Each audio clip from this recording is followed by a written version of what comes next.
दिल्ली वासियों के लिए एक अच्छी खबर है, लेकिन उसमें थोड़ा सा पेच भी है। खबर दिल्ली में चलने वाली डबल डेकर बस से जुड़ी हुई है। देखिए, दिल्ली परिवहन विभाग राजधानी में डबल डेकर बसें चलाने की तैयारी कर रहा है और दिल्ली की सड़कों पर जल्द ही इनका ट्रायल शुरू हो सकता है। ट्रायल के लिए एक डबल डेकर बस मंगवा भी ली गई है और ओखला बस डिपो में वो खड़ी है, लेकिन डबल डेकर बस की ऊंचाई ज्यादा होने की वजह से इसे दिल्ली के कई रूट्स पर चलाने में दिक्कत आ सकती है, क्योंकि दिल्ली की सड़कों के दोनों किनारों पर पेड़ लगे हुए हैं जो ऊंचे बस से टकरा सकती हैं। साथ ही तमाम जगहों पर बिजली और नेटवर्किंग वाले तार लटक रहे हैं जो मुश्किल खड़ी कर सकते हैं। कई इलाकों में नीचे फ्लाईओवर और अंडरपास भी डबल डेकर बस की राह में रोड़े बन सकते हैं। फिलहाल दिल्ली सरकार ऐसे रूट बनाने में जुटी हुई है जहां पर पेड़, तार और फ्लाईओवर जैसी समस्याएं ना हो। दिल्ली में जो डबल डेकर बस चलाई जाएगी वो बताया जा रहा है कि 4.75 मीटर ऊंची और करीब 10 मीटर लंबी होगी और उसमें 63 से ज्यादा यात्रियों की बैठने की व्यवस्था होगी।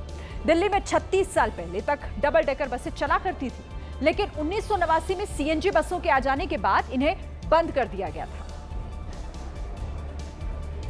यूपी के मथुरा में एक होटल पर बीती रात जमकर लाठी डंडे चले। होटल में खाना खाते हुए ग्राहक और होटल मालिक के बीच किसी बात को लेकर विवाद हो गया। अपने साथियों को लेकर वो होटल पहुंचा और होटल मालिक पर डंडों की बौछार कर दी। 8 से 10 दबंगों ने मिलकर होटल मालिक को लाठी डंडों से जमकर पीटा और होटल में तोड़फोड़ भी की और इस हमले में होटल मालिक और कर्मचारी बुरी तरीके से घायल हो गए, जिसके बाद उन्हें अस्पताल में एडमिट कराया गया। होटल मालिक की शिकायत पर पुलिस आरोपियों की तलाश में जुट गई है।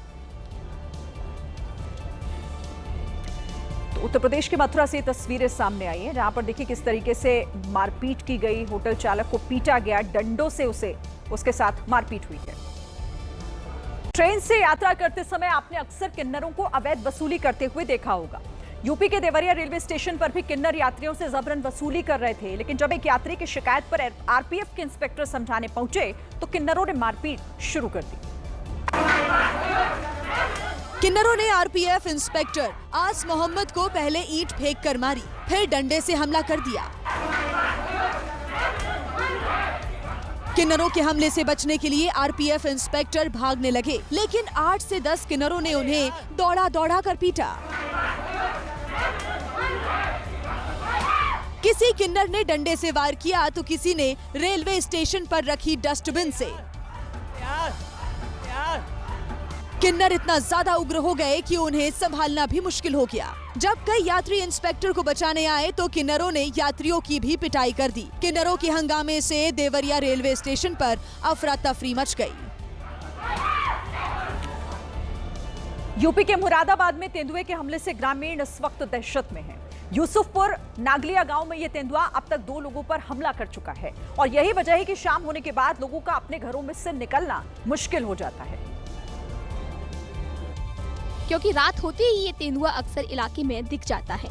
कई बार तो ये तेंदुआ स्पेशल इकोनॉमी जोन की दीवार पर बैठा दिखा। लो भाई, बिल्कुल साफ बैठा तेंदुआ दीवार पे ग्रोथ सेंटर की, ये देखो।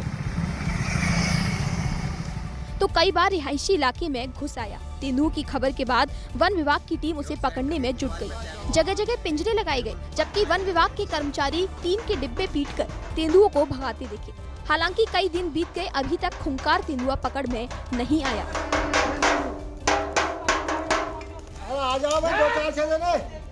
इस बीच ग्रामीणों को सतर्क रहने की सलाह दी गई। साथ ही एक स्कूल को अस्थायी तौर पर बंद कर दिया गया। वाराणसी में एक महिला ने छेड़खानी का विरोध किया तो कुछ लोग आरोपी के समर्थन में उतर आए और पीड़ित महिला से गाली गलौज करने लग गए। इस दौरान किसी ने महिला से गाली गलौज कर रहे लोगों को रोका तक नहीं। यही वो छेड़खानी का वीडियो है जिसके बाद इस महिला ने हिम्मत दिखाई और आरोपी पर थप्पड़ों की बौछार कर दी।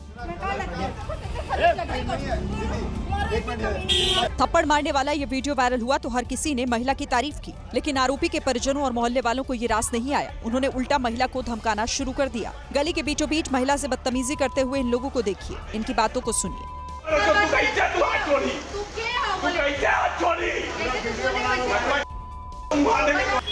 महिला से बहस करते हुए शख्स ने इतनी गालियां दी कि वीडियो सुनाया नहीं जा सकता।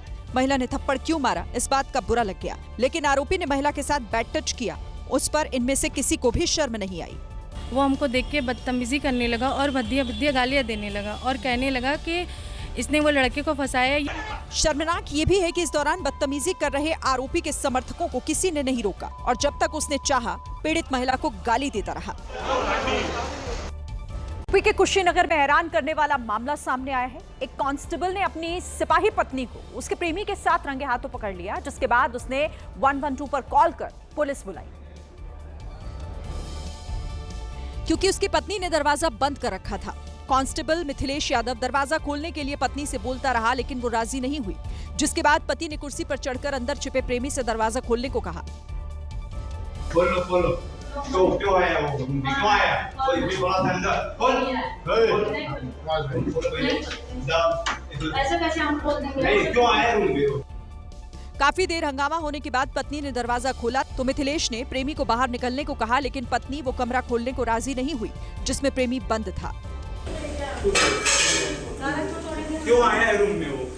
इसके बाद पति ने तवे से ताले पर ताबड़तोड़ प्रहार किए। इस दौरान उसकी पत्नी ताला तोड़ने से रोकती रही, जिसके बाद पति ने लात मारकर दरवाजा तोड़ा और प्रेमी के बाहर निकलते ही उस पर थप्पड़ों और मुक्कों की बरसात कर दी।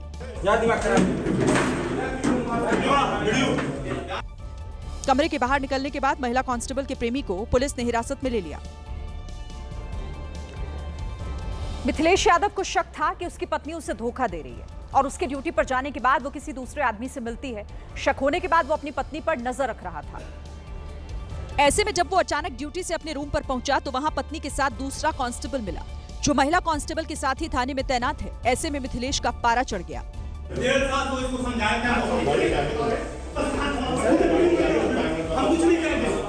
कुशीनगर जनपद की पुलिस लाइन में तैनात मिथिलेश यादव की शादी 2023 में बलिया की महिला कांस्टेबल से हुई थी। शादी के बाद सब ठीक चल रहा था, तभी उसकी तैनाती कसिया थाने में हो गई, जहां उसकी दोस्ती अपने साथी कांस्टेबल विश्वनाथ राय से हो गई, जिसके बाद से महिला कांस्टेबल और मिथिलेश यादव के बीच झगड़े होने लगे। हमें क्यों परेशान कर देते तुम? क्यों प्रताड़ित करे तुम हमें? हमें 20 लाख रुपए मांगते हो तुम हमसे। 20 लाख तुमको देंगे, 20 लाख दिए हैं। काफी देर तक हंगामा होता देख पुलिस ने महिला कांस्टेबल के प्रेमी को हिरासत में लिया। इसके बाद मिथिलेश यादव ने अपनी जान को खतरा बताया।